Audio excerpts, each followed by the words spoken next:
podium finishes in races and win national medals. I just never expected that at all. Are you running a marathon? Oh my god, I could never run a marathon. You sure about that? My god, a marathon? That's like 42 kilometers, 26 miles. I don't understand those people. That used to be me. But not anymore. Welcome to the Marathon Podcast. My name is Christian Warwick, aka Warwick Runs on Instagram, YouTube, and TikTok. Really happy to have you here. If you're new to the podcast, welcome. If you're a regular listener, welcome back. I just want to ask you a simple favor before we head into this conversation with Stephen McAuley, and that is please give this podcast a review on Spotify and Apple Podcasts if that's where you're listening, and share this with a friend. Tag the Marathon Podcast if you're listening to it, and follow the podcast in your app. Today we are having Stephen McAuley back on. He was on in June, and back then he was a 2:25 marathoner. He's now a 2:17 marathoner after his performance in Dublin last weekend.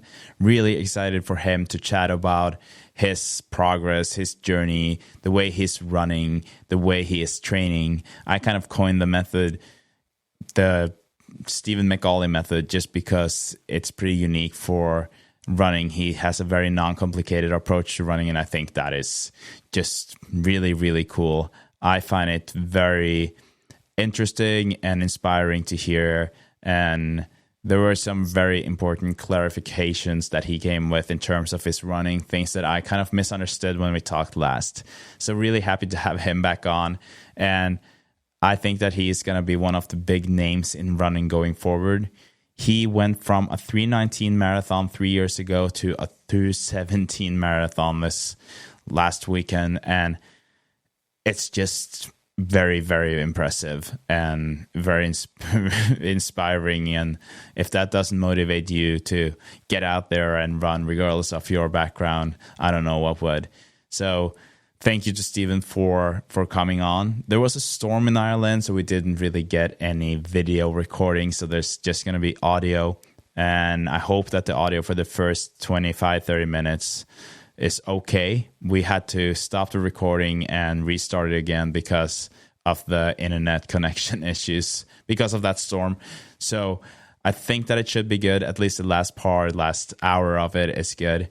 I also surprised Stephen with something, loved his reaction, and you just have to wait and see what I surprised him with. And in terms of my own running, I'm back running. Today I had double digits case, really happy about that. And so just happy to be back running after 6 weeks. Let's jump to the conversation with Stephen.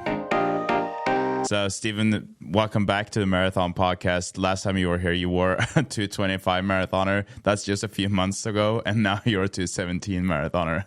That's crazy. Yeah, a lot. I'm still shocked at it myself. So I'm just in such a high. I didn't think that was in me, so it wasn't. But it's quite a big jump from 2:25 to 2:17. But I thought I never really put a time goal on myself, so when I'm racing marathons or any races, I just run, and if I feel good, I'll push, and if I won't, I'll not push. But I done that, obviously, a half marathon a few weeks prior to it, and I ran 66:05. So, and that was my previous PB was 68:37, and that was in March this year. So after doing that, I thought I could maybe be in good enough shape for a good marathon now if I can run 66 on tired legs. So that kind of gave me an indicator of kind of what the potential was for a marathon. Again, time-wise, I didn't really know, but I thought I could definitely go faster than 2:25. I thought just based off that half marathon performance, Yeah, I like I told you just before we started recording, I was listening through the last episode that we had, and I remember you were saying that you felt like you had more in you, because when we talked, I think that was June, and then your personal record was 2:25. Yeah, 2:25. And now, just a few months later, you're 8 minutes faster. Yeah, essentially, yeah. And you told me that you didn't really expect this from this marathon, but I also feel like it's important to backtrack to, was it 2020 two when you Two, did your yeah. first marathon in Yeah. 319? Yeah, 319 on May 2022 with, I would say, about 6 months or 7 months worth of training and not having a clue what I was doing. I was just running every day and just because I wanted to run a marathon. And then that was May 2022 and went 319. And it was a horrendous positive split. So it was, because I went out way too hard. But a lot of lessons were learned from that day. And I just kept grinding away every month. Just kept trying to progress with it and kept up my mileage. And then we got to 217 a few years later. Yeah, I think that, for the listeners, they can go back to that at the first episode to get to know you better. Like we talk more about your introduction to running and how it was, and you've done some mountain biking before, right? And that was kind of your athletic background. Yeah, that's what I say. Before I got into running in late 2021, early 2022, I never ran. I couldn't think of anything worse but running. It was just not in me. I just loved mountain biking and cycling and road biking, and I just the mountain biking got quite dangerous. It did, and you kind of were always hurting yourself. And I was like, something just dawned on me. I was like, I just want to run a marathon. And then I couldn't believe we're just even thinking that's where it's led me to now. Like just to travel the world and go around different races and podium finishes in races and win national medals. I just never expected that at all.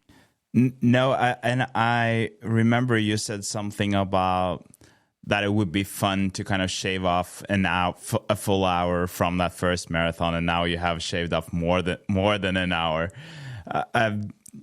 I know that a lot of listeners are curious. I've actually gotten questions about you and like, have you had him on yet? And they didn't see that you were on before. And people are curious about your training, obviously. And I've been following you on Instagram, but also on Strava after our conversation. You've had some pretty good workouts, good runs, and you seem to be competing quite a lot. Can you say something about what you think is kind of the secret to your success? How did you get to this 217 marathon? So people would probably be shocked here. I do no speed work whatsoever. Like, I'm never on a track. You would never see me doing 400 meters, 800 meters, anything like that there. I don't even do K repeats. All I do is a lot of easy. Well, I say easy mileage, easy for whoever you are, whatever your level is, but majority of my running is tons and tons of easy mileage and quite high in one go. So I would maybe do 26K or so, and that would be my one run in one go. And then I would double that as well in the evenings, not every day, but just to make up the mileage. So like, I was never really doing, at the end of my block of training was less than 26K in one go. That was my easier run. So you're out for maybe an hour and 45, hour and 50 minutes and each time. So you're building a lot of endurance in the legs, and you're kind of getting used to being on your feet for quite a long period of time. Whereas I know a lot of people would maybe do, like maybe they would probably do, so if I'm doing a Sunday long run, my long runs aren't easy. They're far from it, to be honest. Whereas I know a lot of people would probably use their Sunday to do a big long run. Whereas I do that through the week, and I just keep building that aerobic engine. So I do. So when it comes to Sunday, that's where I really, before I used to do a lot of like steadier long runs, but now I started introducing a bit more of an effort into it. So you're really starting to pick up the pace towards the tail end of it, just as if you were in a marathon trying to get to the finish line as quickly as you can. So that's what I was doing, a lot of them Sunday runs. And then my midweek, instead of doing any speed work or any sessions, all I do is a long, grindy tempo run. So that could be, like, the paces could be varied. So they could, because I do all my running completely off fill. Like, I don't care. Paces to me is irrelevant, because your body's still recovering from the previous day. So I just run to whatever I have on that given day. So some days it could be, I could run maybe 20K at 3:16 a K, and then it could be like 3:20 a K the following week. It just depends on how much the body's recovered from the Sunday, because I would usually do Sunday and then Wednesday. But if I'm still tired on the Wednesday, I'll just push it to the Thursday, because I don't force anything. If I'm tired, I'll take an extra day and I'll push it to the next day, and then so on and so forth. So all I do is easy runs, a tempo run, and a long, hard Sunday run, and that is it. Yeah, and you're self-coached, right? Yeah, I just do everything myself. So I do. Do you have a structure? Yeah, so that's what I mean. Like, so if I was starting my training block for a marathon, what I would do is I would just build up every week. So if I'm the way I was saying, I do like maybe 26K in one run, it would start off like 22K, and each week I would just keep building that up, building that engine up. So I'm just not putting too much strain and too much mileage in the legs in one go. And same with the tempos, I would maybe start at 10 miles, and then by the end of it, I'm nearly up to between 16 and 17 miles at that one effort. So one big long session where you're not stopping. And then that's when then I would usually taper into a race. Then that's when I know all the work's been banked. That's how I kind of approach it. Just kind of just every training block, just slowly build up every week. Don't go and do stupid fast sessions or really, really long in duration. Just build it up every week. And then come the race day, that's you hopefully peaked in time. Yeah, because what is usually your mileage? I'm pretty sure that last time we spoke, you were saying that you had like, was it 130 miles peak weeks?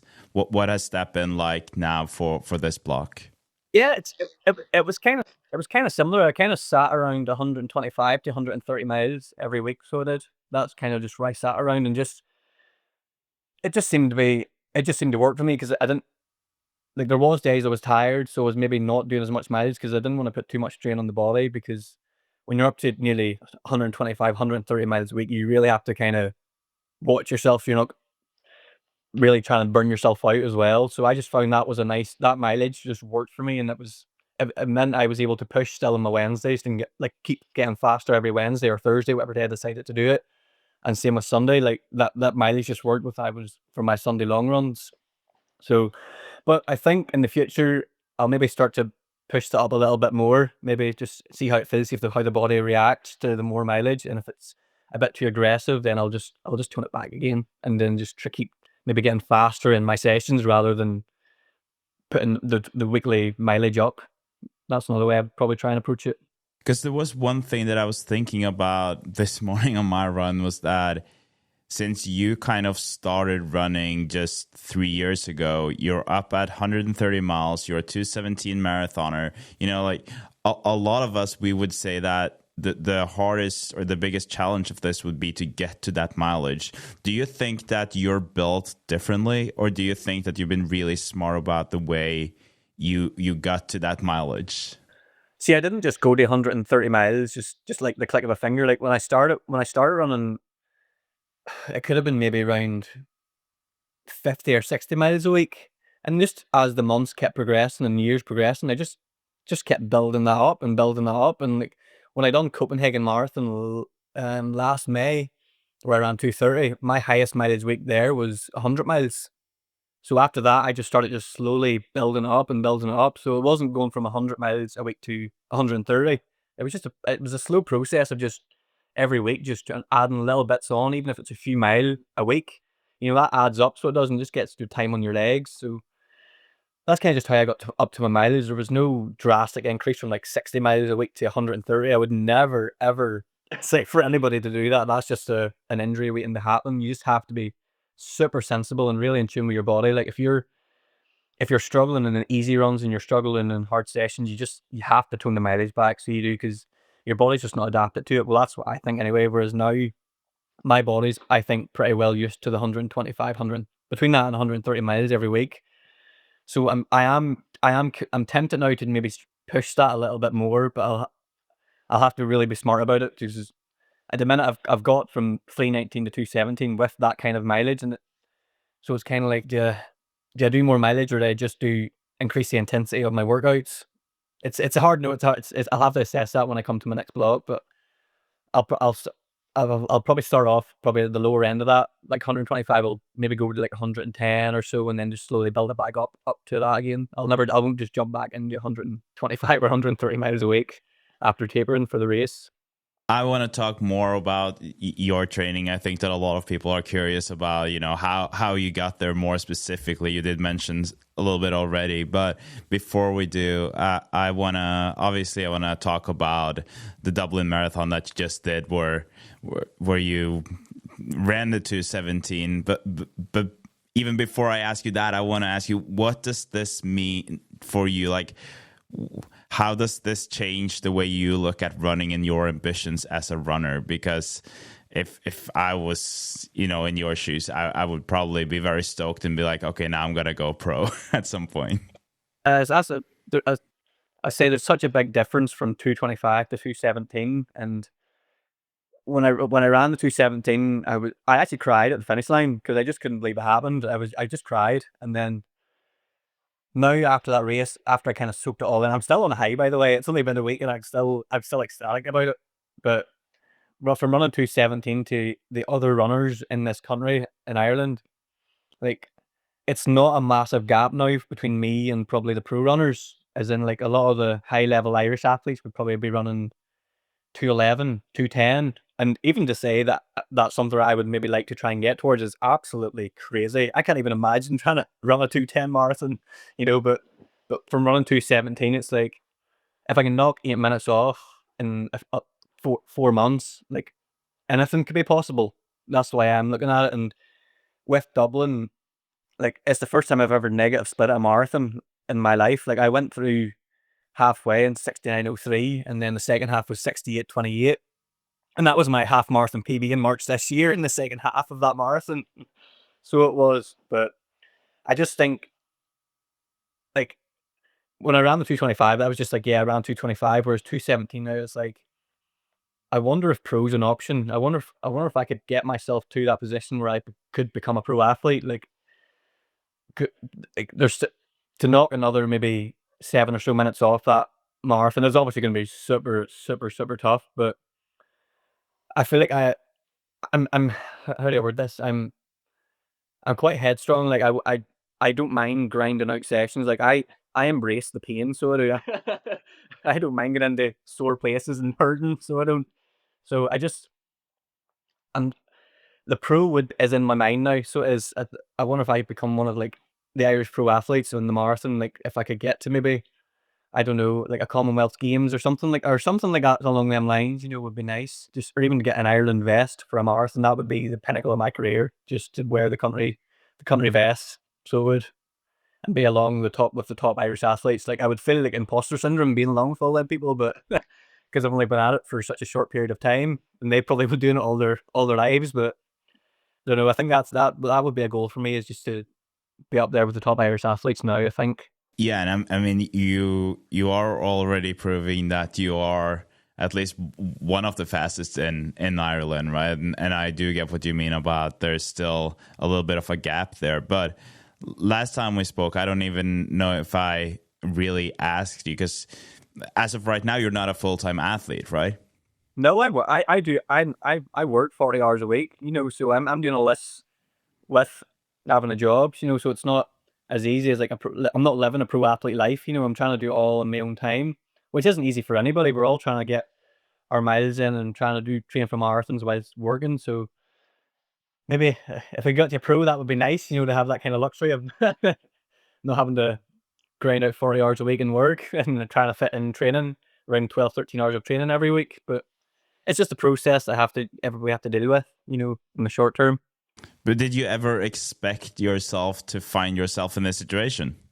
Absolutely not. Not for running. Not when I ran the 3:19. To me, that was unbelievable. I couldn't even believe I ran 3:19 at that time. And now, like, from going from, like, I think it was like 3:19, and then I went to 2:40, 2:42, and then I went to 2:30, and then 2:25, and now 2:25, and then 2:17. So there's always been said that every marathon I seem to do, it seems to progress a few minutes rather than seconds. And hopefully I can keep that continuing on for the next one, whatever I decide to do in the future. So what do you see now as your next goal? It's been, what is it, like 8 days since the marathon, and usually at this time is maybe when a lot of us will start looking for the next marathon or the next goal. What is yours? So I've got a few options for next year. I will be doing 2 marathons next year, so will be my spring and autumn marathons. But I've got a few options, so I'm not too sure yet of where I'm going. But So I think I spoke about this in the last podcast that I initially was going to be doing Valencia this year as opposed to Dublin Marathon. It's just because an opportunity came up to run Dublin, so I was like, yeah, it's a home race. You battle it out with all the top Irish athletes in the country. So that was I changed my goal to run Dublin rather than Valencia, just because just to run at home. And since running, like, if anybody's ran Dublin Marathon, it's not a flat course. It's very undulating. There's lots of hills. There's lots of steep climbs. There's lots of gradual climbs. Like, even in that race we done, there was headwinds for a couple of miles. You're running into the wind up the hill, which isn't pleasant. So after running the 2:17 on that course, I was like, what would it be like if I ran that on a flat course with like ideal conditions, with maybe a lot more, like, how do I word this? Like, there'll be a lot more runners at that level rather than maybe me and two other boys running the whole race. It could be maybe a pack of 15 or 20 runners at that pace. I took the Monday and Tuesday off this week, or sorry, last week, and then I went out on the Wednesday just to log 16K, and it was absolutely fine. My legs felt like they hadn't ran a marathon. I was like, this is weird. Like, usually I'm hanging for like a week. Like, I'm usually struggling I usually need to learn how to walk again after a marathon. Whereas after that, I was like, how have I ran 2:17 and negative splitted it and my legs still fine? I just didn't understand it. So I was like, I think you probably know where I'm going with this. So I still have an entry for Valencia. So I do.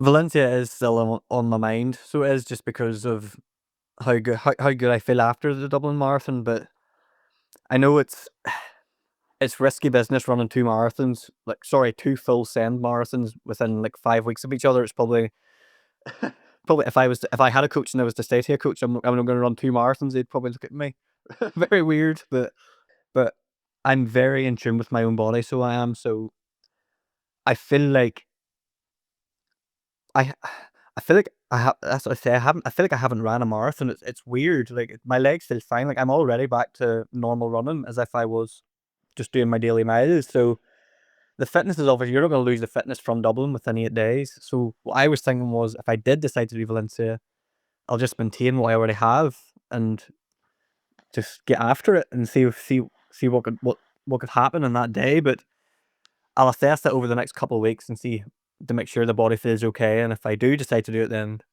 we shall see. Yeah, because that was my next question. That a lot of people are. It takes a lot of time to get to know their body the way that it seems like you know your body. You're able to recover and be pretty smart about this. Is that something that comes from your background with mountain biking and your whole life, or did you have to kind of learn that when you started running? I think I kind of learned it when I started running, because whenever I did start, like, there was no such thing as an easy run. I just thought you had to run as fast as you could every day. I thought you had to run faster to get faster. But in the grand scheme of things, that's not always true. Like, I feel like my easier, like, the volume I run and the way I run my easier runs, it feels like that brings on like natural speed for me. So it does as well. And I don't push any easy day. Like, I've probably said this before, but on my watch, all I see is the time of the day. I don't pace to me is completely and utterly irrelevant. I just run a fill, and to some people, my easy runs are probably quite fast. They're different. It just depends to how I feel that day. Like, I don't force anything. I just plod along, and just whatever the pace is, the pace is. To me, it doesn't really matter too much. It's just about getting the volume in. That's the way I would look at it, and the miles in. So I say, one day it could be 7 minute miles, it could be 7:10s, it could be 6:30s. Who knows? Because I don't know. I only know whenever the run's finished what my actual whatever pace I ran. So that's how I've learned how to be in tune with my body, because I'm not chasing paces. Because if you're doing that kind of mileage, you really have to just look after yourself. You can't be forcing yourself, because you have to understand you're running in fatigue pretty much every day. Like, you really have to dial in. Like, don't push too hard on your easy days, and be sensible on your fast days, because you don't want to be overdoing it, because you still have to run. I would still have to run quite fast on a Sunday. So I just purely run everything to fill, because then I know that's all I had on that given day. I'm not chasing paces, because when it comes to a marathon, I'm not chasing a pace. I'm chasing a feeling. How do I feel on that day? Every mile I go by, how do I feel? How do I feel? Do I feel good? Will I push now? And then that's just how I do it. I think it's a good way to approach it because you're not chasing anything. Like, I know obviously a lot of people may have time goals, and that's absolutely fine. It's good to have that, chase for a goal. But for me, I just chase for progression, and whether that's 1 second PB or a 10-minute PB, it doesn't really matter to me. Just progression is nice. That's all I want.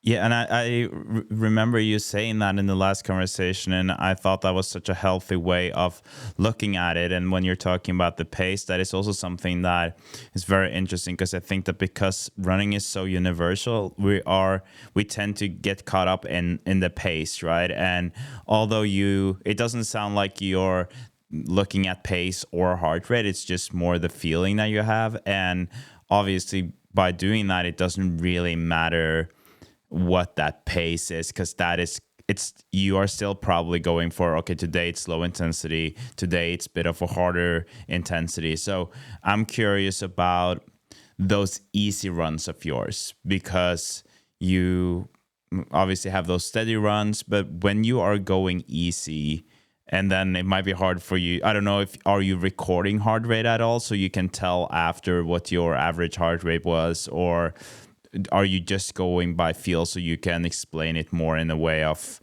what it feels like? So for a year and a half, I've been using AG1 in the mornings, and I feel like that's a great way to start the day. One thing is that the product is good. The other thing is that I feel like that is a commitment to my health and commitment to trying to stay healthy the rest of the day. So I have no partnership or collab with them whatsoever. I'm wearing the hat because I love the hat, but I also have kind of a referral link that I can use, and it will help me pay for my own AG1. You can get that by using the link down in the show notes, and you'll get 15 euros. I'm not sure if that equals $15, whatever that is, but 15 euros off on your first order. Back to the episode. I used to look at heart rate and that, but now I just run completely and utterly off how I feel on that given day, because like one easy day might not be the same as another easy day, so you just have to, like, if I run Monday and Tuesday and they're easy, and I do a really a really hard day on Wednesday, you know, I'm go on the Thursday, that's probably gonna be a lot slower than the Monday and Tuesdays, and it usually is the case, to be fair. I'm usually the Thursday, or so it would at the end of that run, I see the pace, and it's like, well, that's the slower day, because I really push myself on them fast days. Like, there's no holding back. I really just see what I can get out of myself without tipping myself over the edge and really burning out. So that's the approach I just take to my easy runs, my tempos, and my steady to fast long runs. It's just 100% off feel. I just go by how my body feels on that given day, and you have to accept that some days, if you're a runner that tracks pace, you have to understand that you're not probably going to be hitting paces like hypothetically marathon pace, if that's what you want to call it, because you're running in fatigue a lot of the time. Like, it's going to be easier on a race day to run that pace if that's what you want to do, if you're tapered, but you're going into all these runs untapered, you're fatigued all the time. So you just have to just be in tune with your body and say, you can look at heart rate if you want, but my approach is just how I feel every day. And I just run to how I feel. So nothing on my easier days, nothing feels forced. I'm not looking at my heart rate being like, that's quite low, I can maybe put it out a wee bit, or whatever, the blah blah blah blah. I just go by with how I feel, and all I see in my watch when I'm running is the time of the day. That's all I care about, because nothing else really matters to me. As long as I know that I'm not running hard on my easy days, pace is irrelevant. I think I know the answer to this, but I want to ask it anyways. In terms of Strava, because I know that you are using that as well, is that something that you ever think about during your runs? Oh, this is going to look good on Strava, or is that just a logging application for you? I could not care about what Strava, like, about Strava. I just use it as my tracking app, so I do, for tracking my mileage. That's all I use it for, and like, I don't care. Like, I have no like, how do I word this? It's gonna sound quite cheeky, but I don't really like care what people think of my runs, if that makes sense. Because it doesn't. People shouldn't care what my runs are like. I suppose they should be doing their own thing. But I just use it there as my tracking app, just for all my mileage and to look back on, and like a training log essentially. That's all I use it for. I think that's very healthy. You know, I talked to several people lately about how Strava might be messing with people's shape because you end up going a bit harder or you do something just for it to look good on Strava. And your approach is much healthier and much better and much more sustainable, I think. Yeah, because people just need to just focus on their own training, just learn to not really care what other people are doing, because it's your goals you're after. You know, nobody else is going to do it for you, so you shouldn't care what people think. Like, don't go running hard and then call it an easy run and your heart rate's absolutely through the roof. You know, you're in a way you're kind of only lying to yourself. That's the way I look at it anyway. You know, just do your own training. If you want to use Strava, that's why I use it. I just use it as a training log. You know, like I don't really look at other people. I don't look at other people's runs. I just use it as for my own. You know, because I obviously follow a lot of people on Strava and I see their runs pop up, but to me, it's irrelevant to me. Like, that's their journey, that's what their log, and that's their run. You know, their run shouldn't really mean anything to me. I just do my own thing. You know, that's how I look at Strava. So people should just not care what Strava says. Just do your own training and grind out. Get your easy runs done. Get your hard sessions done, and be sensible about it. Don't just care what other people think. That's why I would look at it. I love that. I think that should be put on a poster somewhere. I think especially today with, you know, all the pressure that people are feeling with the different apps and social media. And if you're listening to this, don't worry. I'm going to ask Stephen about, you know, more of the specifics of his training.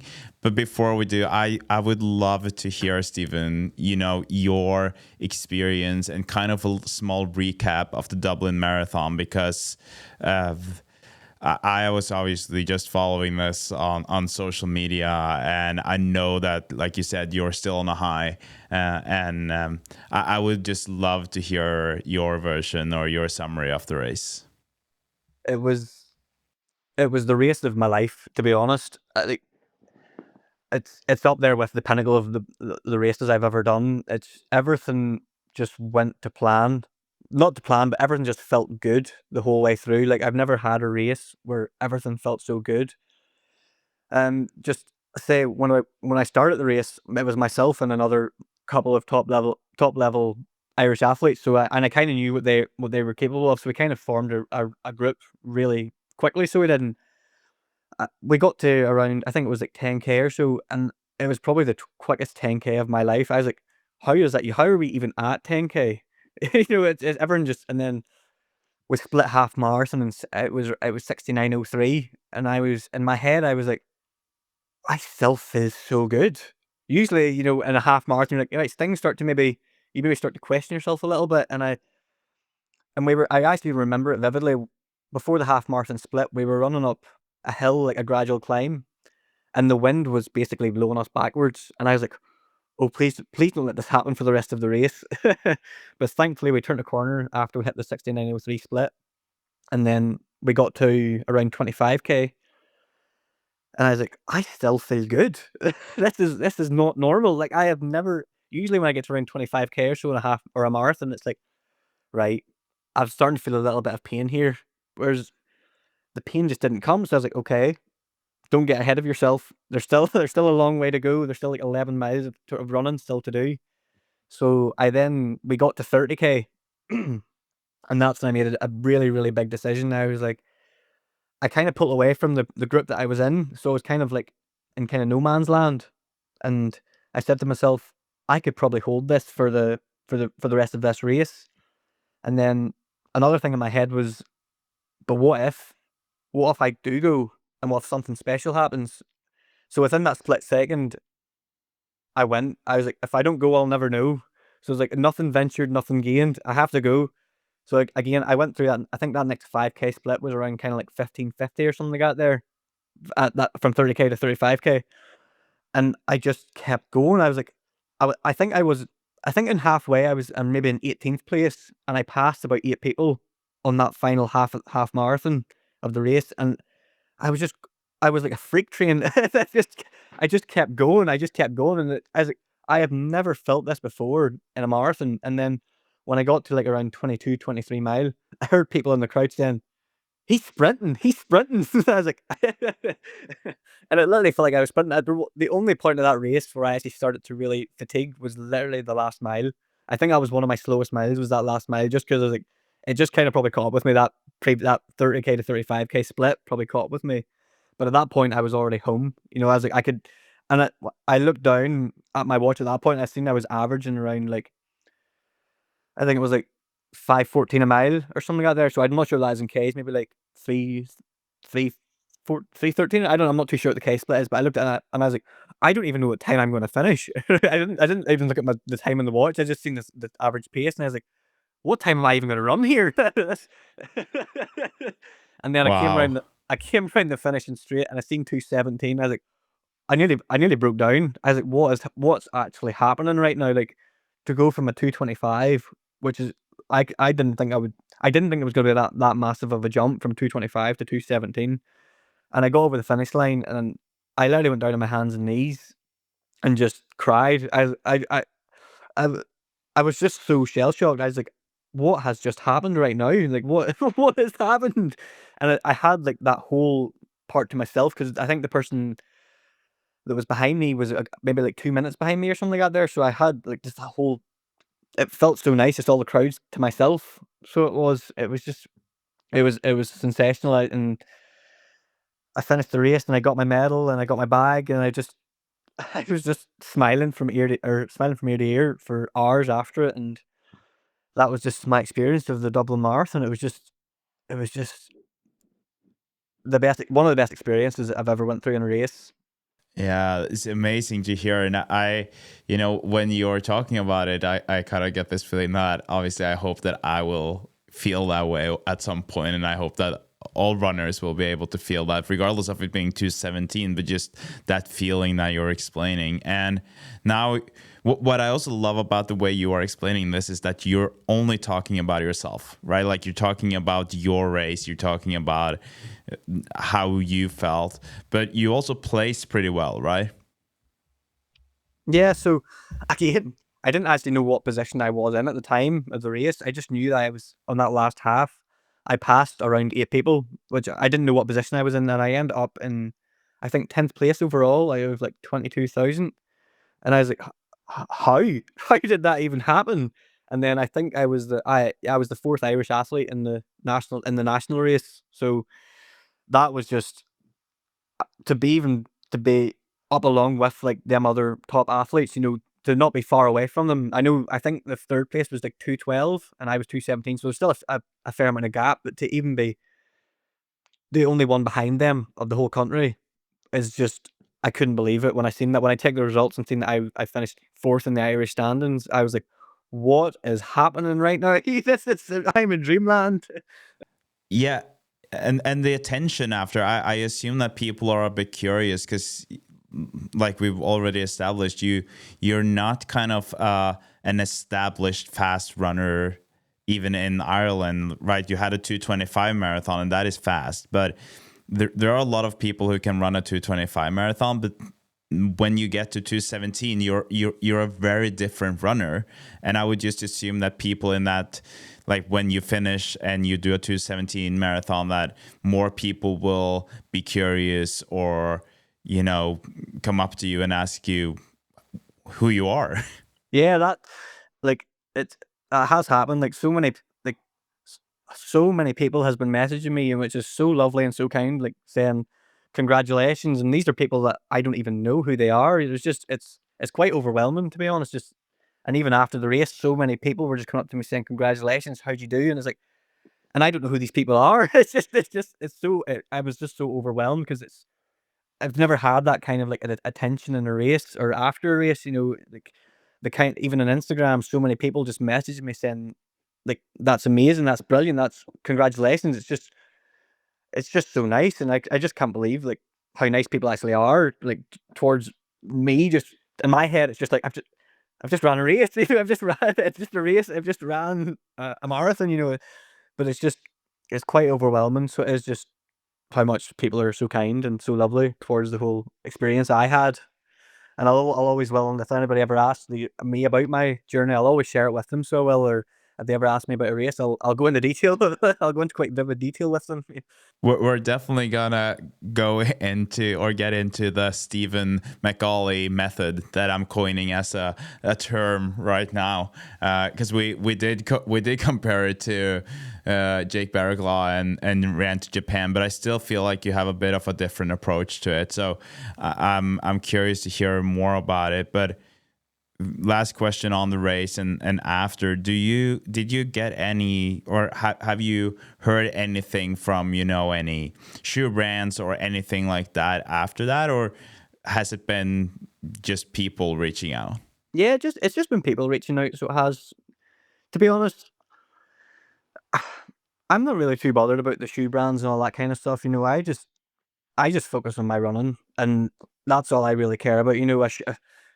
A shoe brand's not going to make me faster, or getting stuff sent to me is not going to make me faster. That's the way I look at it. My own training's going to get me faster, and that's all I really care about, to be honest, is progression in the sport. So, as long as people are, well, all I care about is people. The fact that night people have just been so lovely and kind messages to me. That's more than enough for me. So it is, not that not that people don't have to spend their time sending me stuff. That's just so nice. But that's I'm okay with that. So But I can't help to think about, or help but think about what we talked about previously in our conversation about you going pro, because when we're talking about this, and you did a 217, what is the course like? Because immediately when you start talking about going pro, you will obviously be compared to other runners, and there will be sponsors involved.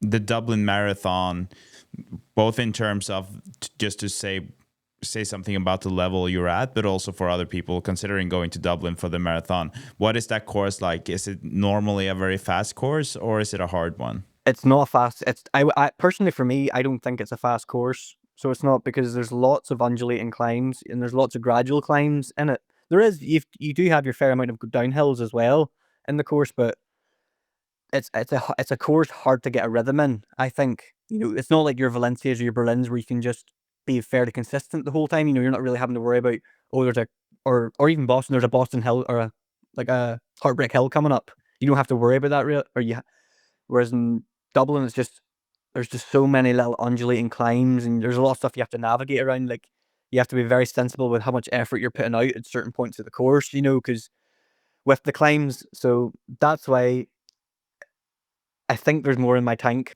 Yeah, that is why I was asking you that question, because I had a feeling that this wasn't necessarily the fastest course, and that says even more about your performance. And then I guess my next question is, in terms of this discussion we had about going pro or not, like, what would it take for you to just go all in with running? And is that something that you would like to do if you were able to?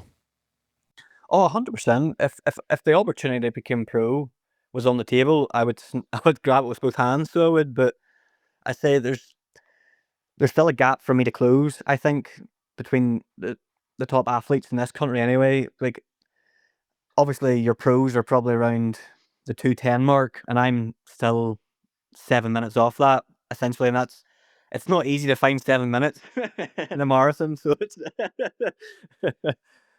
so if the opportunity became, if I would love to turn pro, that would be a goal. Like, I would love to pursue running, because I think it's what I enjoy. It's nearly who I am now. Like, it's such a big part of my life. Like, there's not really a day I'm not out running, apart from just after a marathon. Like, I usually run 7 days a week. I don't really take rest days ever. It's so I hope the opportunity does come up where I can turn pro. But the only way that's going to happen is if I just keep doing what I'm doing, and just trusting in the process, and just keep grinding away every week, and just keep trying to get faster bit by bit, and just enjoying the process along the way.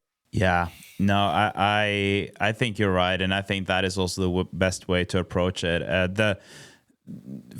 Obviously we can say going pro, and that is just if someone gave you $10, you could say that you are, per definition, a professional runner. But would it also be an option for you, like as soon as you start getting, because I believe that this is going to happen at some point, but as soon as you start getting some brand deals that you cut down on, because now it seems like you are working full time, would it be an option to, start working less, like have one day off or half a day off? And what would be an ideal situation for you? Would you still want to have a job on the side, or what does a perfect everyday life look like for you in terms of your running?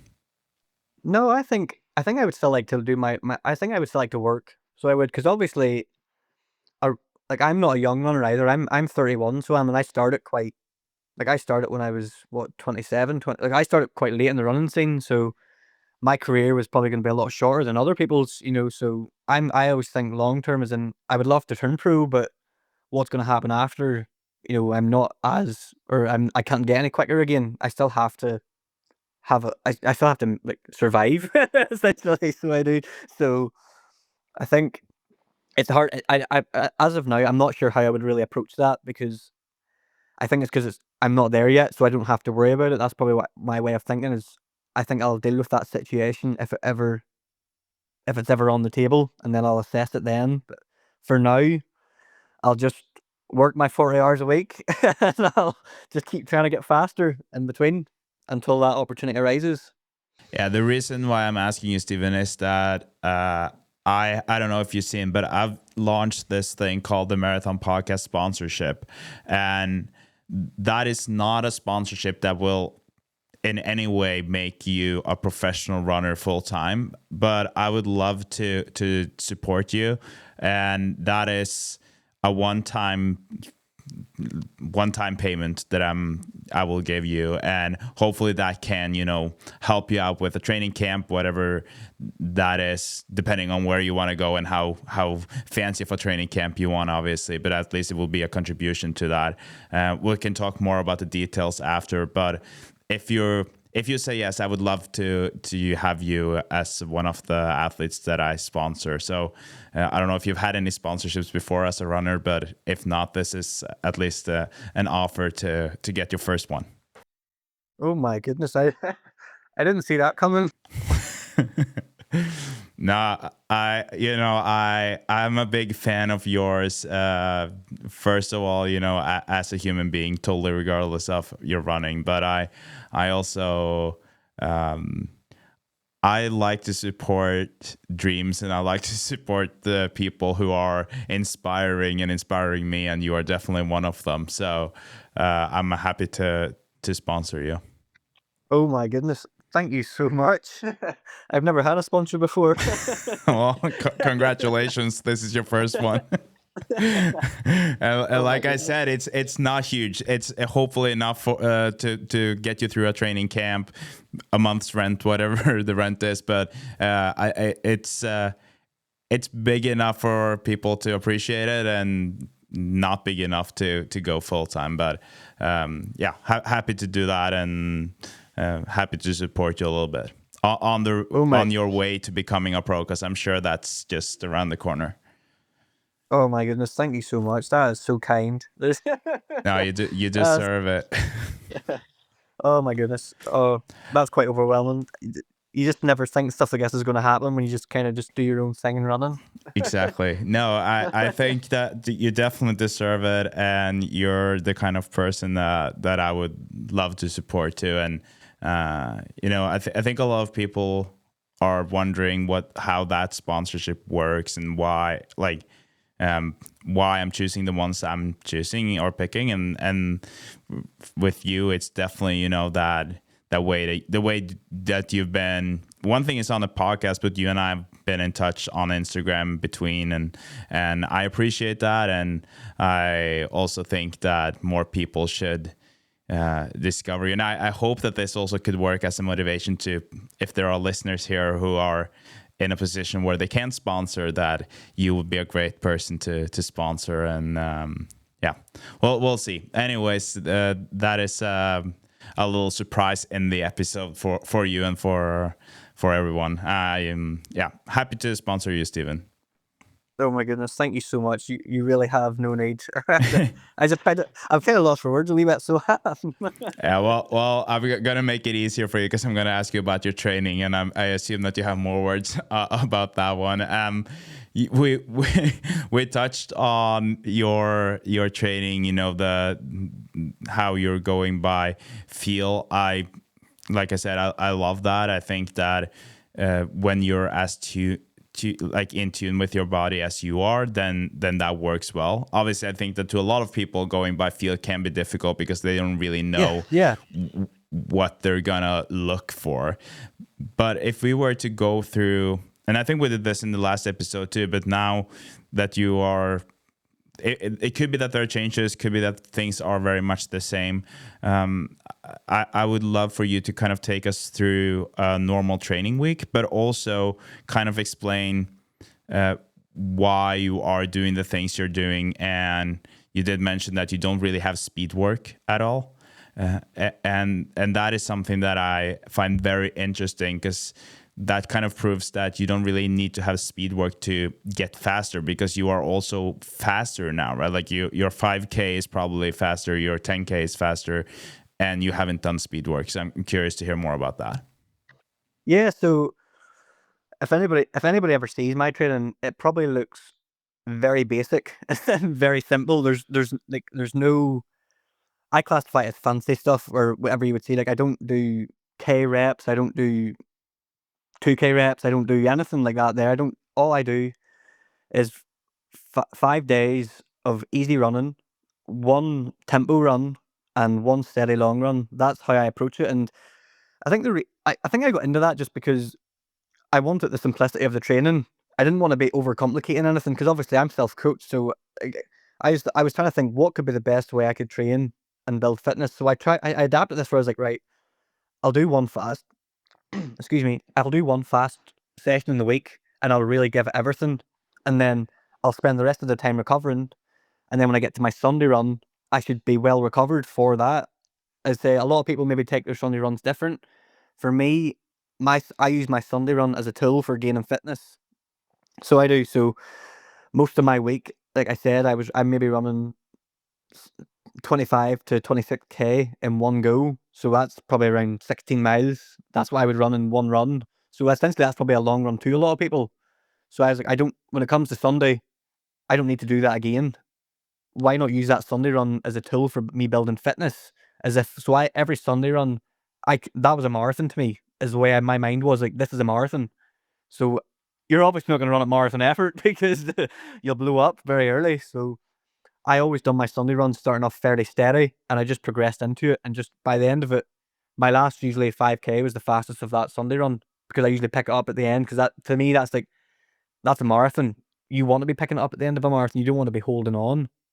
So that's how I adapted that method. And then I noticed over time that my easier runs at the end of it, they somehow were getting faster. I was like, this shouldn't be like. And then my tempos were getting faster, and I was feeling good. Like I felt so strong in my tempos and my Sunday runs. I felt stronger. So I said to myself, if I'm getting faster, why should I adapt? Why should I change this? Why not just keep up in what I'm doing? Why not just keep progressing the effort? So that's what I did do. So there was points there. I think it was before Dublin Marathon. I ran on my faster tempo. It was like a half marathon, kind of see how I would feel. And I think I ran a half marathon solo in 68:20 something. I think it was Yeah, I like saw in that the middle one. of it. Yeah, in the middle of a training week, and I was like, this felt very comfortable. So that's kind of how it gave me a gauge. That there run gave me a gauge. It was like, this is probably something I could probably hold around a marathon. Not really pace wise, but the effort felt right. So I was like, I could probably do this again if I was tapered. So that's what gave me the kind of the confidence for Dublin. But I I don't know. I think a lot of coaches have their own way of training, but I've got from 319. I don't mean I hate saying that about myself, but I've got from 319 to 217 without doing speed work, with just doing simple basic training. I feel like them long tempos, you're kind of you're not giving your body a chance to have a break. So it's kind of emulating a race environment. That's the way I'm kind of looking at it. Like I'm not going to stop in a race. So why stop in training? Why not just just run to what you have on that given day. That effort, like again, pace to me completely it doesn't mean anything to me. I just run to an effort, so that's all I give on that day. So that's just the approach I take. Is just easy tempo and steady run with a pickup. That's I think that's all you need. I think a lot of people are overcomplicating their training, and they get disheartened when they're not hitting paces in certain fast sessions, and if they're doing, I don't know, K repeats, and they're getting disheartened because they're not hitting the same like paces they were doing. I don't know. I think if you just have one run and just run it, just run it to your fill, and just that's how I don't know. That's just how I approach it.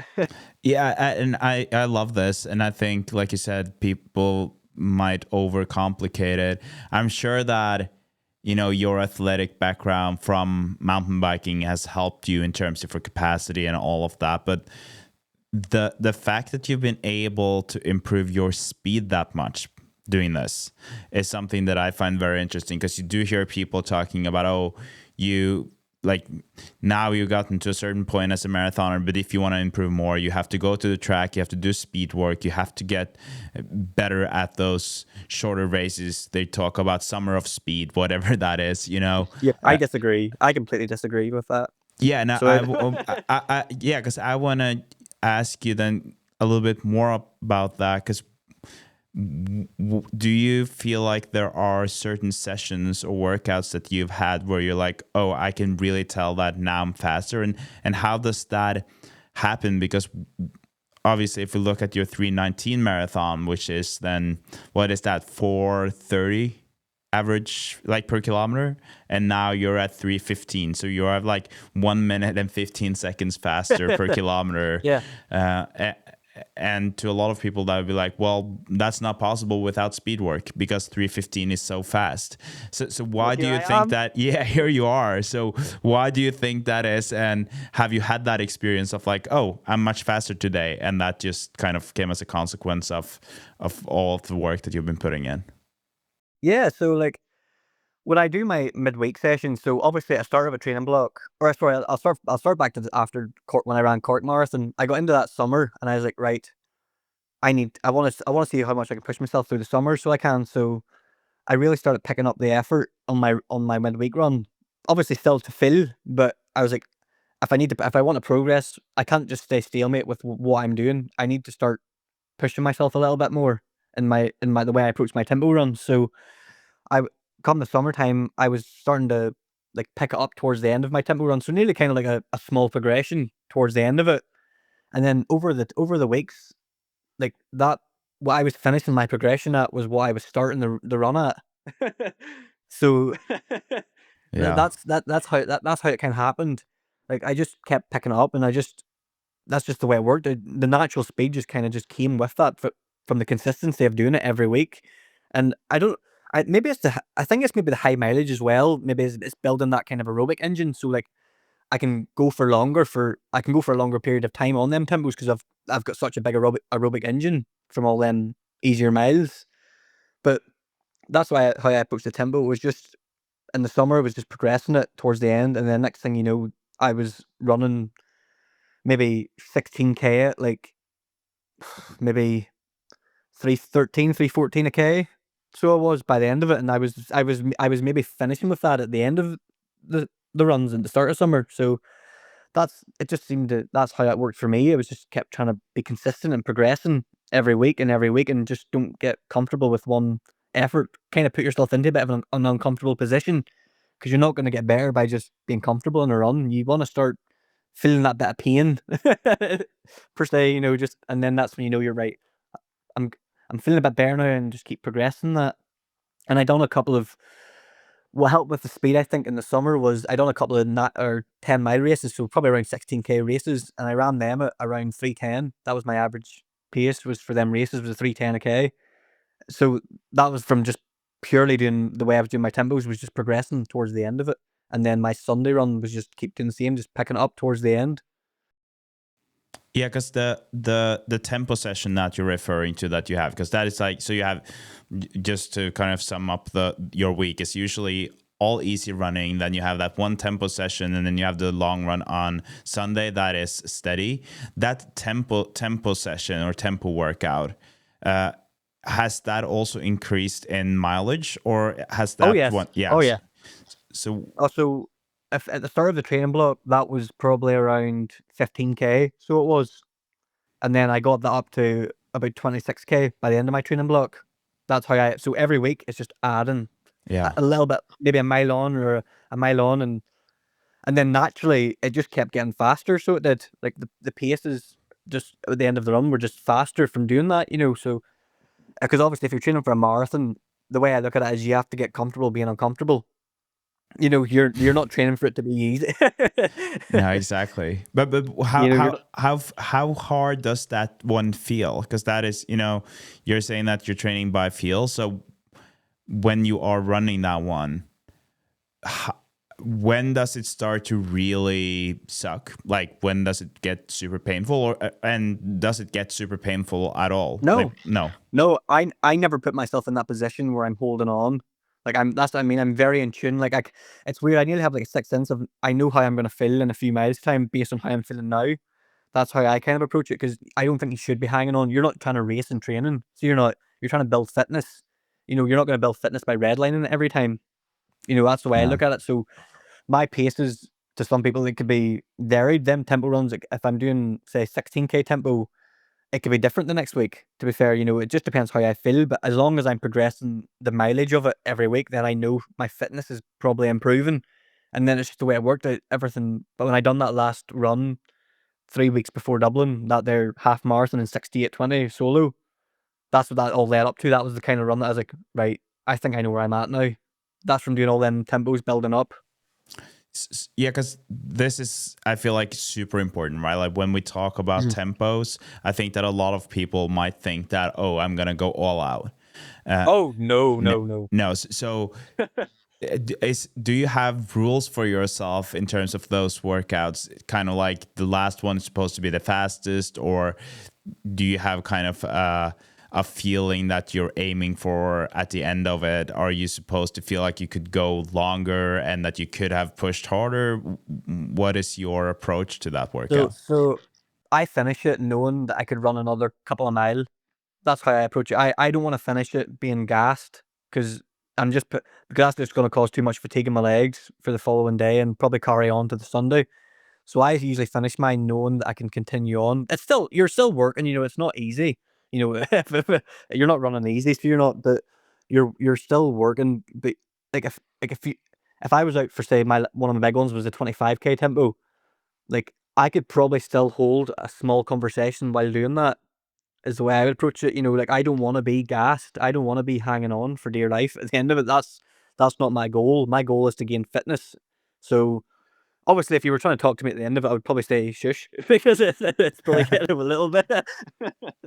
But like I finished it knowing that because my head is like I thought to run maybe over 20 miles on Sunday, like in a long run, and I know the effort I'm doing is probably quite hard compared to some other people in their Sunday long run. So I need to make sure that I'm not gassing myself too much on that midweek tempo. That's how I approach it. It's very simple. So it sounds I'm probably overcomplicating it, but it's pretty simple. So it just I never leave myself in a position where I'm hanging on in runs. I push myself, but I know when to stop. Not when I'm pushing too much. So if I was pushing too much, I'd be like, no, I need to dial this back a little bit because I know what I have to do ahead. Have you experienced the consequences of pushing yourself too much on any of those runs? Oh yes, a couple of times. What So like happened? no, it's like if I was doing a tempo where like if I maybe tried to push too much and like too quickly, like I think after Cork I was a bit excited, because I was like I ran 225. I was like right, I need to get faster now. So I think them first initial couple of weeks I maybe pushed a little bit too much, and I was maybe getting in a way probably greedy. I was maybe trying to gain fitness too quickly, and that's when I kind of dialed it back. And I was like, no, run a little bit slower and then progress it towards the end, and hopefully in time, what you're progressing it to becomes what you're running it at, and then vice versa. Then keep that going. Come the end of that, progress it, and then that's why I done it in the summer anyway. Yeah, and that long steady run. If you compare those, like, what is your feeling during that long steady run during and after? Oh, so like it's like my steady runs have actually got faster now, which is so they have. So my steady run would probably be, I don't know what it is in kilometers, but like probably like 5:45 a mile or something like that. There, that's probably what I would run them at. Which I think for me is when I run it, I get to around maybe 30K and I'm still pretty comfortable. That's how I feel it. You know, I'm not. It's not hard, but it's not easy. You know, it's kind of that middle ground where you're working, but you're not killing yourself to do it. And then that's when I would usually pick it up towards the tail end of it, just as if I'm doing a marathon. So like kind of how you have marathon feel, you should feel pretty comfortable up to a certain point and be like, right, now I need to go. Now you're starting to get sore. So that's why I try and emulate that in the steady run. So it's not easy. You're still working, but you're not killing yourself doing it. And I'd probably find the tempo harder than the Sunday run because the Sunday run I'm being a bit more reserved. Yeah, exactly. And how long is that usually? You did say that you almost simulate the marathon, but do you go the full Yeah. marathon distance? No. So I think one of my probably my longest run was 23 miles. So I'm not sure what that is in K's, but that there was averaging. If I would have kept going, that would have been a 2:27 marathon. Yeah, so I think it's around 35 kilometers then. Yeah, that was my biggest run, and that was, say if I would have kept continuing on, that would have been a 2:27 marathon. So it was averaging probably around 5:37 a mile at the end of a big training week, and that was like, again, it wasn't easy, but it wasn't killing me to do it. If that makes sense, that's what I want from my Sunday run. I don't want to be hanging on. I just want to pick it up at the end, as if I'm doing a marathon. You know, because I still have to think, right, on Wednesday I've got another big session to do, and then I need to do another big session on the Sunday. So I'm just always thinking ahead how I'm going to feel the following days. And do you practice fueling at all during these runs? Yeah. So every tempo and every Sunday run to me is a marathon. That's how I look at it. So the feeling is the exact same way in both tempos and Sunday runs. On the easier runs, I don't really feel at all. If I have a decent breakfast, then that usually does me quite well. So it does. I don't really need anything else. But on the tempo and the marathon, I just treat them as a race. To me, that is the marathon. So I'm training my gut for that day, and thankfully it did work. Yeah, what is usually your fueling strategy? So I would usually just take 4 gels. That does me a race. So usually about 80 grams of carbs an hour. That's how I would do. I keep it pretty simple. So I do, and it's usually I alternate between a normal gel and a caffeinated gel. So that's how I would do it. And I found that kind of sat well with my stomach. I was kind of worried with caffeine because you don't really know how it's going to affect you in a race, but I trained my gut for a long period of time with the 4 gels and 2 caffeinated and 2 non-caffeinated, and they just seemed to work for me. So every 30 minutes or so throughout Yeah, the yeah. marathon. So I open up the gel and I would open it around kind of 25 minutes in, and I would just sip at it for about a couple of K. So I would until it's done. I don't really sink it, so I don't put it down in one go. I just progressively take it and let it settle quite easy, rather than just putting one big gulp in your mouth and giving you that sickly feeling. I feel like everything that you do, Stephen, is a little bit different than everyone else. It, it probably is. I Maybe love people it. take more gels. Maybe people take more gels, or maybe I'm not sure. I just try and keep everything just as simple as possible. You know, I just try not to overcomplicate anything. Say with the gels, for me, it just works taking one gel every 25 to 30 minutes and just keep that going until the end. Yeah, no, I think this is it's a lot of fun to hear about. And then the last, training specific thing that I want to ask you about, and I don't actually remember if we talked about that last time. That is strength training. Is that something that you prioritize and do a lot of? And if you're not doing that, like how do you stay injury free? Because I feel like the consistency is something that kind of, that is something that seems like it's your strength is also the consistency that you've been having for the last couple of years. Yeah, I do go to the gym, but I don't prioritize it. I think it's just, I don't know. Some people just say I'm a freak of nature that I don't. Yeah. But I think it's just the overall consistency every week. I'm touch wood. I'm very fortunate where I haven't had really any major like like injuries with due to running. You know, I've had like obviously little flare ups here and there, but it's never been anything that's made me stop running. But I think it's just the consistency of every week of doing the mileage every week. My body's nearly just adapted to it, and it's used to them like going out every day for 25 odd K in one run, my body's just knows that's what's coming probably. So maybe I've built a lot of strength around my legs from doing the mileage. I'm not 100% sure, but I do try to get to the gym once or twice a week anyway for strength training. It's just sometimes it's quite hard with working full time and trying to get all the running hours in as well. It's just sometimes you have to. Sometimes I put the gym probably on the back burner just to get the miles in. But I say I haven't really had much injury, so that's why it doesn't really bother me too much as of yet. But I've talked to more runners lately who have prioritized heavy strength training, and they kind of contribute a lot of their success to the fact that they're not just doing prehab, but they're actually building strength. Is that something that you do too, or what does a typical gym workout session look like for you? No, so I just do full. I would if I was going to the gym, like I know I do it more so just for full body workout. So I'd be in and out in like maybe 45 minutes. I would just do my squats, my bent over rows, and my chest press. I don't do it really more so. I don't really do it for running specific. I more just do it just for my overall strength and my overall how I feel. So again, I think it's more.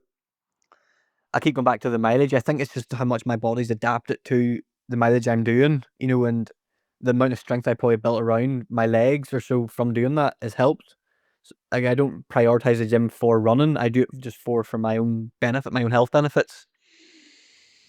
Yeah, no, that totally it makes sense, and it sounds like some of the like maybe the strength training is something that you're doing for yourself, but that it still benefits your Yeah, running more than you're aware of, or that you yeah, intended to do, kind of. yeah. That could be a part of it as well. But I said the gym for me isn't really. I I use the gym for the gym and the running for the running. If that makes sense. I'm not using the gym to get better at running, and vice versa. It's more so just I'm doing the gym to make myself feel better and just build my own overall strength as opposed to for running. But maybe, as you say, maybe what I'm doing in the gym is benefiting my running, me not even knowing about it. It could be that Yeah. as well. Yeah, I don't know. It sounds like you do a lot of right things, so it's I'm not gonna tell you what works and what doesn't work, but it definitely seems like overall the things that you're doing are working for you. So I'm just very impressed, and I also, one thing that I realized during this conversation compared to the last one was that you and we were talking about this, and I think I told you at the end of our conversation that I was gonna start trying out some of the things that you were talking about. And one of the mistakes that I made, I would say now, based on our conversation today, is that first tempo that I did a 10K tempo, because I think that's what you told me that you had back then. And I went so hard that the first 7K, I think they were pretty, like I was running them pretty consistently. And then after like the last 3K, I was struggling to finish, and I was really, really tired. And I think that is something that a lot of people would that's a mistake that a lot of people would make, right? But based on what you're saying, that is definitely not the intention of, say, that tempo No, workout. no, you're not trying. You're not racing it. You're not racing the tempo. You're not. I'm using that as a tool to build fitness. I'm not trying to go an all out effort because save that for race day. That's the way I'm looking at it. You have to like the way my mind works is I need to run the next day, and I need to run the day after that, and continuously week on week. I can't go out and full send tempos just because it looks good. You need to really just dial in with your body, and to be fair, that's probably a lot of trial and error as well because you maybe don't know how you're going to feel in a few miles time or a few k's time because you could maybe feel great and then you suddenly don't feel so great. So it's a lot of trial and error, and for like I just got to a point where I knew how my body would feel at certain points. Like I knew that when I was pushing too much and when I wasn't, when I could maybe push a little bit more. So a lot of them tempos, I'm always finishing where I could probably where I could keep going. I'm willingly stopping my tempos rather than being forced to stop. That's where you need to try and get. If anybody ever tried to do my method, that's what I would say. Just don't go in all out effort because you're only causing it's just going to cause a lot of error. You need to really just dial in with your body and that'll come over time. just need to learn and just adapt and just know how your body's going to feel at certain points. Yeah, I think that this is a very, very important clarification when it comes to this Stephen McAuley method that I'm now calling it.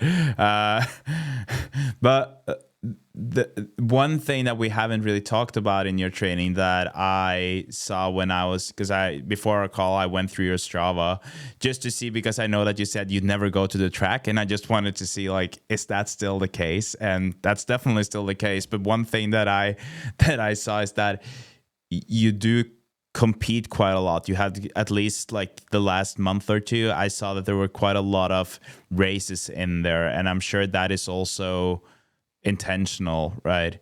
Can you say something about how you're using races and competitions, how you make that a part of your marathon block?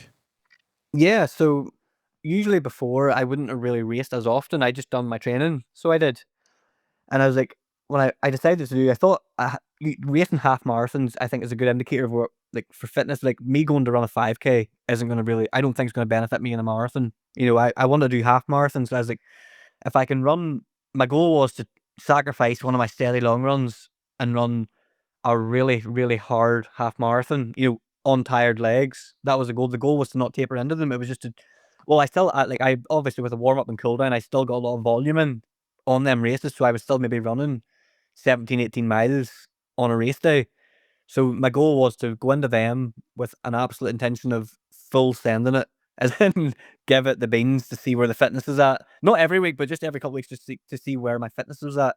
And I raced. I think I done one of the races, which I ended up winning. It was a really hilly course, but I ran it in, I think, 68 minutes or something out there. And I thought in my head, that's good, because that was good for the course, because I think the course was like 700 feet of elevation. So that was, and then it was actually 2 weeks later, I ran one of the biggest races in Northern Ireland, was the Belfast Half Marathon. And that was kind of like, right, this is probably going to be one of the last races I do to see where my fitness is at. And then I rocked up to the start line, not knowing how it was going to go, because I was on tired legs. And then I ended up running the whole race solo and averaging 3:10 a K. At the end of a training Crazy. week. So I don't know how it happened to this day. I'm still shocked. And for me, that was a PB of 66:05 on tired legs. Like, I still had, I think, maybe around 100 miles, 95, 100 miles in my legs prior to that race. So I was getting into it with quite a lot of fatigue. So the goal was just to run hard and see how hard I can run. And when I done that race, it really opened up to my eyes of, like, what is the potential for the marathon now? Because that was like I say, my previous PB was 68:37, and I dropped it to 66:05 within maybe like 7 or 8 months from just doing my way of training. So obviously my head was like, what I'm doing is right, and Yeah. obviously what I'm doing is work for me. So that gave me that's why I done them races, was to just give myself a good, honest, hard effort to see where my fitness was at. And I know a lot of people's probably the same. I think you can get a lot more out of yourself when you're racing with other people there than doing it yourself in training. That's like, if I was to go and try and run a 66 half marathon by myself, it would probably be a different story. Yeah, But you just went out and did a 68 in training. that's true. But Well, how many how many of those races would you estimate that you did? Because I think this is an important part of. We can obviously look at what you do on a weekly basis, and then we have those tempo workouts and the long run, and those are not super hard, not all out. And then you have a few of those races. So if you were to look at the last marathon block now before Dublin, how many do you think that you had of those all out efforts? oh, there was none really. I didn't do any before. I did race before the marathons, and like the earlier in the year, but I never gave them a full effort. So I Okay, thought to so myself, even the 106 was not like a full out effort or oh, all I thought out. you meant as in like sorry, I thought you meant as in previous blocks No, of training. No, sorry. no, What I meant was more that you probably planned the races based on the marathon. Like the marathon was the yeah, big yeah, goal, right? So even though you yeah, were racing, that was not something, kind of like what you said. You didn't no, taper into going no, into them or anything like that. yeah. So me running 66:05, that was a B goal race. That wasn't, for me. Dublin was the goal. for me, for them half marathons was just run as hard as I can on tired legs. That was the goal, to see where the fitness was at, and I'm still shocked I even ran 66:05 solo with the mileage in the legs. But I think it gave me so much confidence ahead to be like, right, what is the potential for the marathon then? Like, where can I go?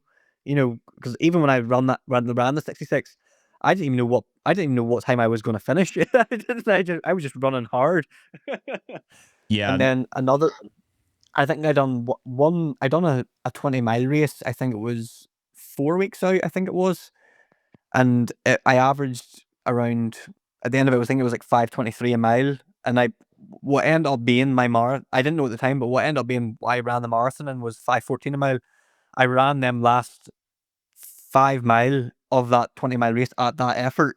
So everything kind of worked out. I just, based on training, what I was doing, I kind of gauged it all quite right of how I would feel at certain points of the race. That's why when I ran the 68 solo, I knew in my head, right, this feels pretty comfortable. I could probably do this again, if I was tapered. So that's gave me an indicator of what I made the potential was for a marathon. But then, like I say, when it came to race day, I just ran. I just ran off feel. So I just, like, I didn't know how it was gonna go. I just went off how I would feel. But does that mean then that if we were to look at, because if I understand you correctly, although you didn't taper or anything like that, when you did your 106 or 66, you were pretty tired, right? When you finished that one. So even if it maybe wasn't all out, but it was still pretty high, like higher intensity than say your steady long run or your tempos. So would you say that you had like 3 to 4 of those during the full Yeah, block? I had 2 half marathons in that block and one 20-mile race. That was the three ones I slotted in there, just to keep more probably to keep, just to see where I was at fitness wise, to see how it's a good indicator to see where, if your fitness is going in the right direction. Like, I knew in my head when I ran 66, I was like, I'm doing some. I'm clear. I'm obviously doing something right in my training. The tempos that I'm doing is working, and the body's responding to the mileage. So that's why I done them in there. I would be interested to see if I did do a half that I was actually tapered into. That would be I would like to see what that would be, but it was never the goal. The goal for that race was to just get a good effort to see where my fitness was at. That's why I done them this time round, and thankfully it worked out quite well, slotting them in. Plus, for me, it kind of, obviously I do 100% of my training solo. Like, I don't train with anybody, so sometimes it's nice just to go to a race and be in that race environment. Just to be even amongst people, because all I usually see Yeah. is cows and sheep. Cows and sheep. That's all I usually see when I'm out training. You're like a herding dog. Yeah, that's literally it. Okay, last question on your training, and I think this is something that a lot of people will be curious about, because obviously before Dublin, you did the taper, right? So Yeah. what does your taper look like? What changes do you make?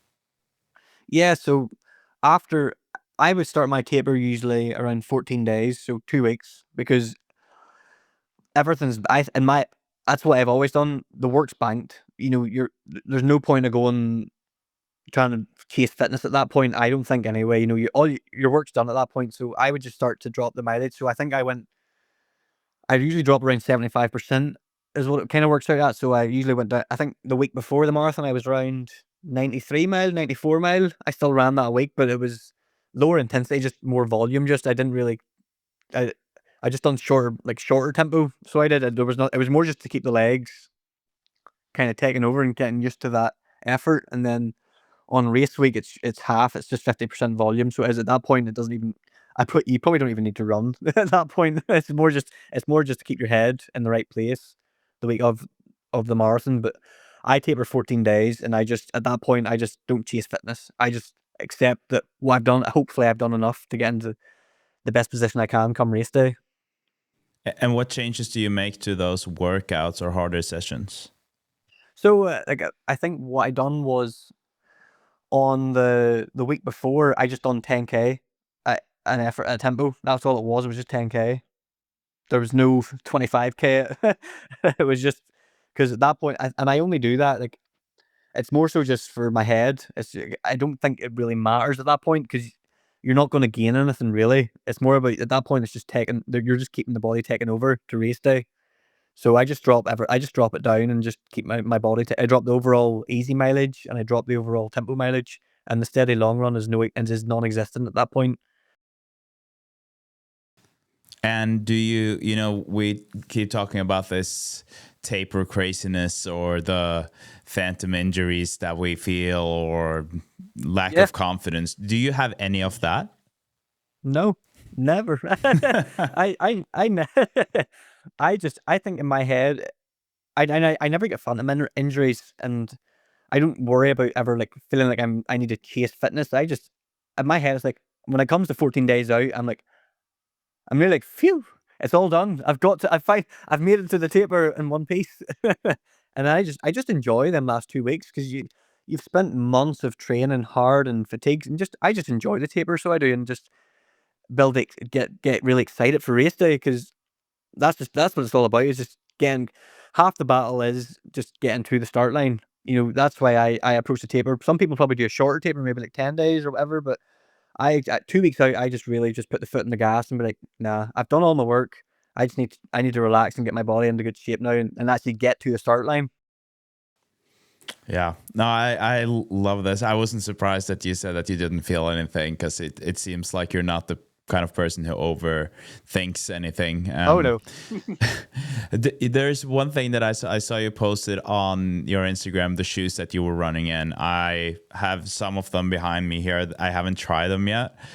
Was it the never remember if Pro becomes before Evo or not, but was it the Pro Evo 1 or 2? Yeah, the Pro Evo 1 Yeah. is what I wore for Dublin. And a lot of people are obviously talking about them, like, can you use them for more than one marathon and all of that? What is your experience with those shoes been? So if anybody does run with Adidas, I would usually train in Pro 4s, or like I would do my sessions in Pro 4s. So I would, and I said to myself, I'm just going to get the Pro Evos. I'm doing it once. I'm just going to just commit to them. So I got them, and they they're so they're I think they're amazing. So they are, but that's just my own personal preference. They're so lightweight, and they're completely different from the Pro 4s. But there's a lot of talk about saying they can only do for one race and whatever. I think that's what Adidas do say. They're durable for one race, but for me, they're a trophy now. They're like I've wrote my time on the shoe, and to me, they don't need to be ran again. I know it's probably a big investment for them, but as like that's a memory that I'm going to hold for the rest of my life. I don't want to wear them again. They're gonna in a trophy case with my medal and the bib that I wore that day. That for me. That's a memory. I love that. I think that's great. Was it raining when you were running? Oh yes. Yeah, because that was my question. And how were those shoes in the rain? Because I've seen some videos of people just crashing hard because they get so slippery. I will always look at the forecast ahead in the future. That's all I'll say. If I ever wear Pro Evos again, I would not recommend running in the rain or in the wet with them, because there was a few moments in that race where my feet kind of went underneath me. There was not a lot of grip with them. So if anybody's listening, do not wear them in race day if it's raining. Okay, well that's good to know. Just really look at but if I broke them in like around home, just I broke them in a little bit and they felt fine on the dry ground, but I didn't. When we started Dublin, it was dry, so I was like, "Yeah, it's fine. I'll just, And then it got to the point where it wasn't dry. It started raining, and there was a couple of moments where I did nearly slip and fall, but that you have to just deal with that. So you do. So I definitely wouldn't wear them in wet conditions. Okay, thanks. I'll keep that in mind. Stephen, last question before we end our call, and I think maybe it's the same as I asked in the first episode we had together, and that is, when will we see you in any other major than the London Marathon? Do you have any plans for the spring? Yeah, so I've got. I don't know if I won't be going major next spring, so I won't. I have two options I'm considering, which will be either the Copenhagen Marathon or the Rotterdam Marathon. That's my two, what I'm thinking about. And then the following year is when I plan on going stateside. That's what I'll say for now. Love that. Okay. I'm very curious to keep following you. At this rate, you're a 2:10 marathoner next time I talk to you. So, well, thank you so much for guesting the Marathon podcast, and I appreciate you sharing so much about the Stephen McAuley method, and good luck with everything, and I'll see you in Valencia. Yeah. Thank you so much. And this is why I love running. People have different approaches. People have different ways of getting to faster times, faster results. Can't wait to meet Stephen in Valencia. I hope that we'll meet there. And super proud to be supporting Stephen and be his first ever sponsor. So thank you again for listening to the Marathon Podcast. Really appreciate you being here. And it seems like we have a trend of European runners on the pod these days, because the next guest is also a UK runner, and you will be very inspired to hear her story too. I think she's kind of based in Flagstaff, but also in the UK, Cali, and I can't wait for you to hear that conversation. That was a really, really good one. So thank you again for listening. I'll talk to you in the next one, and please follow the podcast, give it a review, and let me know what you thought about this episode. I thought the conversation was good. Hopefully you liked it too. Have a good one. You listen to the Marathon Podcast, brought to you by Wall Studio.